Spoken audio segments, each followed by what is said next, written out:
Thank you all so much. I would like to begin by honoring this occasion through looking at this room from a historical perspective. Some of you may know, both Tower of Power and the Beach Boys recorded live albums on this stage. Yeah, Ted Nugent, he was rumored to have played so loudly here that the ceiling cracked. Ronald Reagan was inaugurated here on this stage when he became governor, and he had Frank Sinatra and John Wayne in attendance. In 1964, Keith Richards of the Rolling Stones almost died on the stage after being electrocuted when one of his guitar strings touched an improperly wired microphone. I mean, like right there. And I think Americano's and jazz ensemble may be peering over my shoulder. Yeah, they are. So today is about first steps. And as you take that first step across this stage, remember what you're a part of and who has come before you, and imagine who will come after you. Now, I'd like to tell you a story.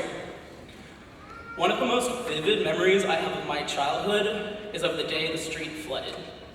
And I had no idea what to expect. Such a crazy phenomenon had never happened before, at least in my lifetime. And I felt this sense that something new and really cool and important was happening. So my parents had me put on a pair of rain boots and a jacket, and I scampered out to the edge of our driveway with my mom and dad, where I stood mortified because the reflection of the sky and the water made it look as if, should I take that one step forward, I would fall into the sky. And my parents stood behind me, urging me to go play in the street, but I was onto them. I just knew that they were using me as a guinea pig, so that if I fell into the sky, they would know not to go in and play after me. Now, even at that young age, there was this little ball of logic in the back of my mind that made me realize that I probably wasn't going to fall into the sky. I mean, the chance was probably at least 80-20 in my favor. But there could still be a shark, or a school of piranha, or a worm, or a small rock that was surprisingly sharp. But I took a leap of faith, and I took that first step. No, I'm kidding, I chickened out and went back inside. And the street never flooded again. And I feel that often when we encounter something that's brand new and really exciting, whether it's a flooded street or this sudden sense of direction after graduating from high school, we all have these gaps in logic, which make life seem so much scarier than it actually is. High school has been a dry, comfortable street. But even since freshman year, we've seen a storm growing on the horizon, and now our street is flooded. And it's so exciting. And we get to take that first step into the unknown, and we may be stepping on a worm or dead leaves, but that's as bad as it's going to get, which brings me to the meaning of all of this, that we have to live our lives with optimism toward the future. Because scary things will inevitably happen to us, and ultimately, we need to accept that life goes on and things get better.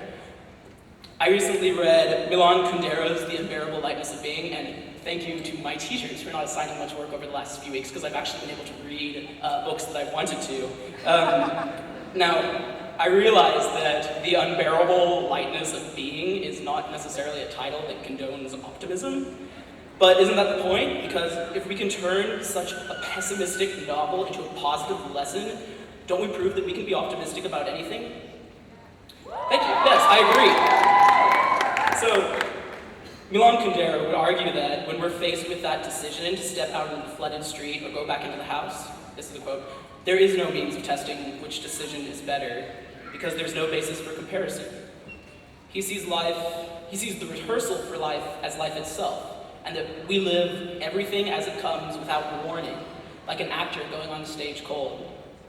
Perhaps an equally appropriate simile is a musician improvising over a jazz standard.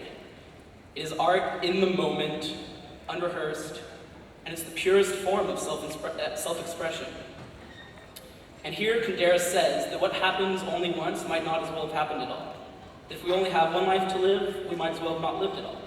But his reasoning is so flawed, because while we may only have one life to live, we are faced with similar decisions throughout it, and we can call upon past experiences and literature and history as analogous examples to guide us, because oftentimes we do have second chances, though we can never be sure.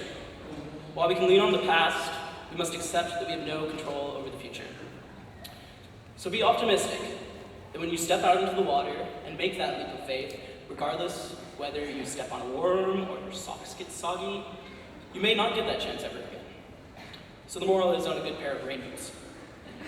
No, the moral is that we should live life to its fullest and learn from our mistakes so that the next time the street floods, literally or figuratively, we know what to do. But there's a bigger picture here.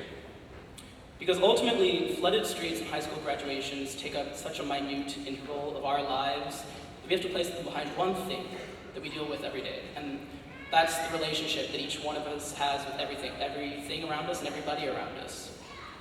Some of you, I'm proud to say, I've gone to school with for 13 years. You know who you are. Some of you I've only met during this last semester. And some of you I'll probably never see again. I'm not the first to say it. At the band program spring concert, this really remarkable kid, his name's Jack Dubois, and he's sitting over there in Barry Sax, came up to me and gave me this big teary hug and said something along the lines of, "I'm never gonna see you again."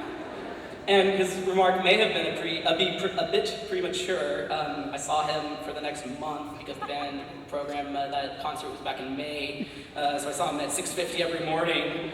But he does bring up a good point.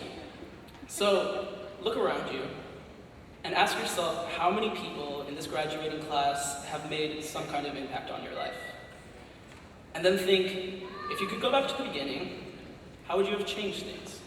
And don't look back with regret, but rather use that knowledge to make better decisions in the future. And continue to do that for the rest of your lives in honor of everyone who you have changed and in honor of everyone who has changed your life. Please be good to each other. And be good to all the wonderful people you have yet to meet, but most importantly, be good to yourself. And more than myself or anyone else, right now, clap for yourself. Because if you don't, nobody else ever will. Thank you.